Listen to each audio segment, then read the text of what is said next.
Pozdrav mali moji prijatelji, dobrodošli u Mali svijet priča.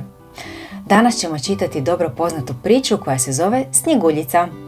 Ako vam se sviđa ovaj kanal za priče, kliknite na gumbić sviđa mi se i pretplatite se na obavijesti kako biste znali kada izađe novi video.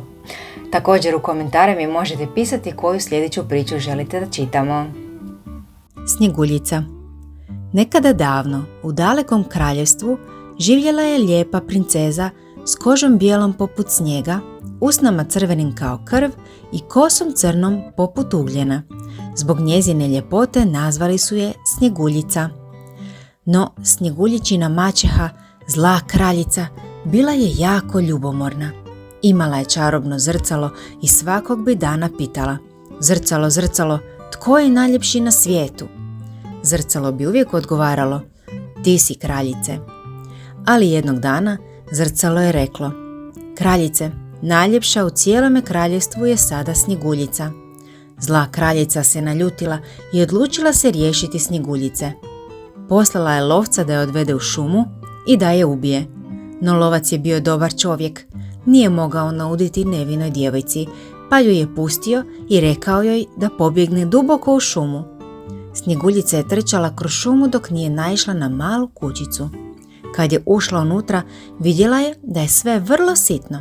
Male stolice, maleni kreveti, maleni tanjuri. Bila je jako umorna, pa je legla i zaspala.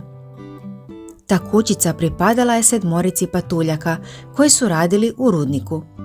Kad su se vratili kući, iznenadili su se kad su pronašli djevojčicu u svojoj kući. Kad im je ispričala svoju priču, patuljci su je ponudili da ostane s njima, a oni će je čuvati.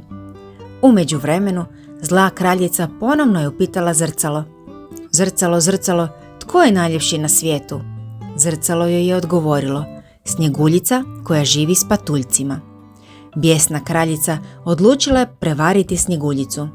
Prerušila se u staru baku i odnijela otrovnu jabuku do kućice. Kad je Snjeguljica zagrizla jabuku, odmah je pala u dubok san, nalik smrti. Patuljci su je pronašli i bili su neutješni. Stavili su je u stakleni lijes i danima su tugovali nad njom.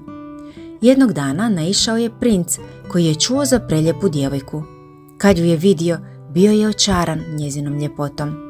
Nježno ju je poljubio i u tom trenu Snjeguljica se probudila. Princ je bio sretan, a patuljci presretni.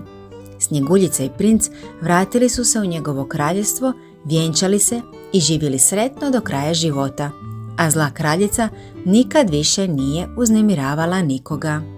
Čiča miča, gotova je priča.